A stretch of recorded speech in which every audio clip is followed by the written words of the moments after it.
ডাকসুর বিজয়, পিনাকির ঈদ, শিবিরের বিপদ। যে বিপদ ধেয়ে আসছে শিবিরের দিকে, শিবির কি তা টের পাচ্ছে? আপনারা কি বুঝতে পারছেন শিবিরের বিপদটা কি? যদিও গতকাল পিনাকি ভট্টাচার্য একটি ভিডিও করার মাধ্যমে সবাইকে ঈদ মোবারক জানিয়েছেন, অর্থাৎ তিনি এই বিজয়ে এত খুশি হয়েছেন যে ঈদের উৎসবের মতোই এটাকে তিনি সেলিব্রেট করার চেষ্টা করেছেন। এর মহত্তম এবং বিরাটতম কারণ হলো ভারতীয় বয়ান। এই নির্বাচনকে কেন্দ্র করে যে ছাত্রদলের প্যানেল ভারতীয় প্রচার করেছে, ৭১-এর পরাজিত শক্তি, গুপ্ত শিবিরটা কিন্তু আওয়ামী লীগের একটা প্রোপাগান্ডা। তারপরে রাজাকার, এইসব শব্দগুলো ব্যবহার করে ছাত্রদল ঠিক ছাত্রলীগের নিপতিত শূন্য আসনে অবস্থান করেছে আর ছাত্রছাত্রীদের ঘৃণা সংগ্রহ করেছে। সেই ঘৃণার জায়গায় আর ভোটটি ভালোবাসায় আসেনি। বুঝতে হবে, ছাত্রদলকে বোঝা উচিত ছিল ছাত্রদের সাধারণ ছাত্রদের, সচেতন ছাত্রদের এক একটি ভোট এক একটি দলের জন্য এক একটি ভালোবাসার চিঠি। সেই চিঠি বিরক্তিকর ব্যক্তির কাছে যায় না। যার প্রতি সম্মোহনী থাকে, আস্থা থাকে, ভালোবাসা থাকে, ভরসা থাকে, তাকেই মানুষ এই চিঠি দেয়। এই এক একটি ব্যালট সাদেক কায়েম, ফরহাদ, জুমা, তারপরে আপনার মহিউদ্দিন খান মাহি, তাদের কাছে গিয়ে পড়েছে। মাহির কাছে কি এই চিঠি আসবে না? যে নাকি যে টিচার তার চরিত্রে মুগ্ধ হয়ে তাকে বলে আমাদের এমন শিবির চাই। মাহি যদি শিবির হয় তাহলে তো শিবিরই ভালো। পিনাকি স্পষ্ট করে বলছে, সতর্কবার্তা দিয়ে দিছে, শিবিরের সামনে বিপদ। এটা আমিও ভেবেছি। আপনার পরাজয়ের পর মেঘমল্লার বসু বলেন, ইমি বলেন, উমামা ফাতেমা বলেন, কাদের বাকছাসের, বাকের, বিনিয়ামিন মোল্লা, এরা কি বসে থাকবে? না, এরা একজোট হবে। অলরেডি উস্কানি দিয়ে দিয়েছে শাহেদ আলম। কি উস্কানি দিয়েছে? বলছে যারা হেরেছ তারা সবাই এক হও, ক্যাম্পাসে ঘুরো, জাতীয় সঙ্গীত গাও, হাতে পতাকা রাখো। মানে হাতে পতাকা রাখলে মানে শিবির বিব্রত হবে। এটা একটা পাগল, ঠিক আছে? শুধু পাগল না, পাগলের পুত। নিজে নিজে পাগল হইলে মানুষ একসময় ভালো হয়ে যায়, কিন্তু জেনেটিক পাগল, ইনহেরিটেড পাগল কখনো আসলে সাধারণত ভালো হয় না। রক্তের পাগল, টাকার পাগল, এরা লোভী। ২০ তারিখে পিনাকি ভট্টাচার্য সতর্ক করেছে যে শিবিরের জয়ের বিপুল সম্ভাবনা, তবে বামপন্থীরা এই শিবিরকে জিততে দিবে না, যে কোনোভাবে তাদেরকে হালাক করে রাখবে, দূরে রাখবে শিবির। শুধু রাজাকার বলা ভারতীয় বয়ান না, শুধুমাত্র পরাজিত শক্তি বলাটাই ভারতীয় বয়ান না, জঙ্গি বলা ভারতীয় বয়ান না, উগ্র না। ভারতের মেইন থিম হলো আপনাকে সে আদারিং করে রাখবে, লজ্জিত করে রাখবে, শেম করে রাখবে, ছোট করে রাখবে, হীন করে রাখবে, নিচু করে রাখবে। এটা করার জন্য যখন যে বয়ান দরকার, যখন যেই ধরনের শব্দ চয়ন করা দরকার, তখন তারা সেটি ব্যবহার করবে।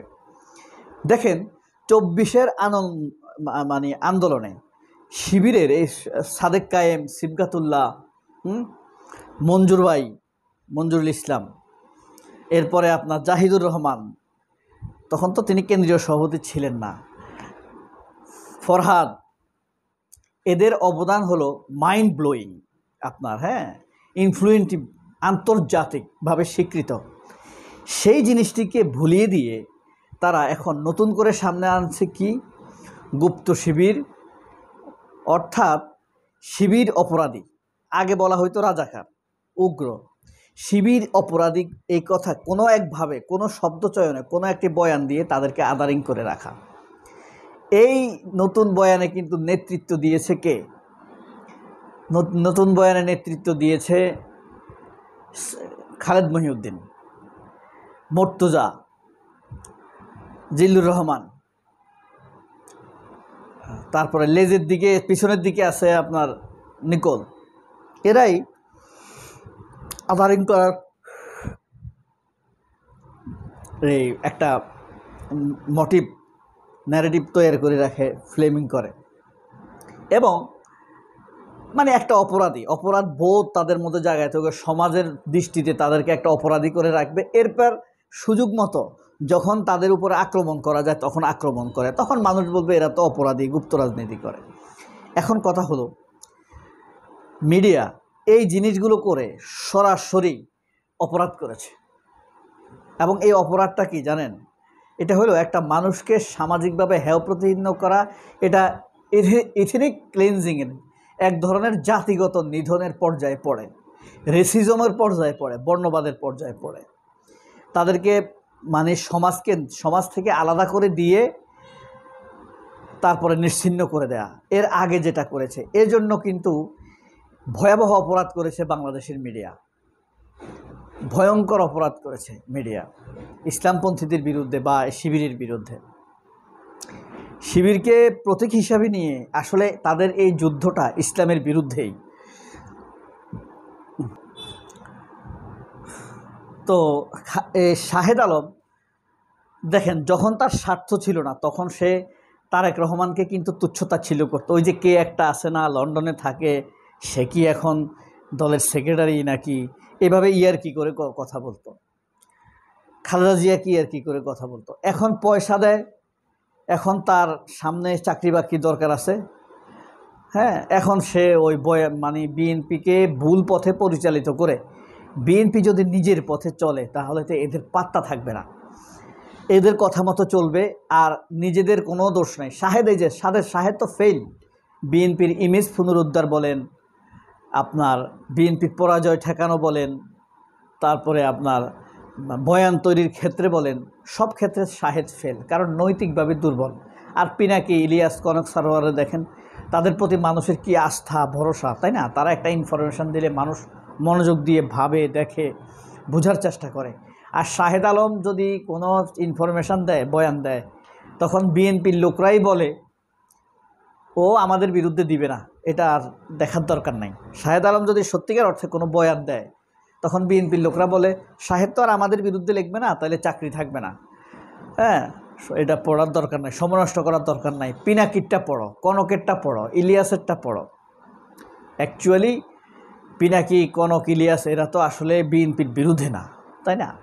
এখন তারা সঠিকটা বলে, বিএনপি সঠিক কাজ করতে পারে না, তখন মনে হয় যেন মুখোমুখি। হ্যাঁ, বিএনপিকে লেজি পলিটিক্স রেখে বেরিয়ে আসতে হবে, সামনে এগোতে হবে। ওই সব অলস পলিটিক্স এখন আর চলবে না। ঠিক আছে, আপনি আগামী 5 বছরের ভবিষ্যৎকে সুন্দর করার জন্য 1 বছর 2 বছর আপনাকে কষ্ট করতে হবে। একটা মিথ্যা কথা বলে সুবিধা নেবেন, 2 বছর আরামে থাকবেন। ওই যুগ বহু আগে শেষ হয়ে গিয়েছে। আর শিবির এই প্র্যাকটিস করে না। সবাই অনেক ভালো থাকবেন। আল্লাহ হাফেজ, আসসালামু আলাইকুম।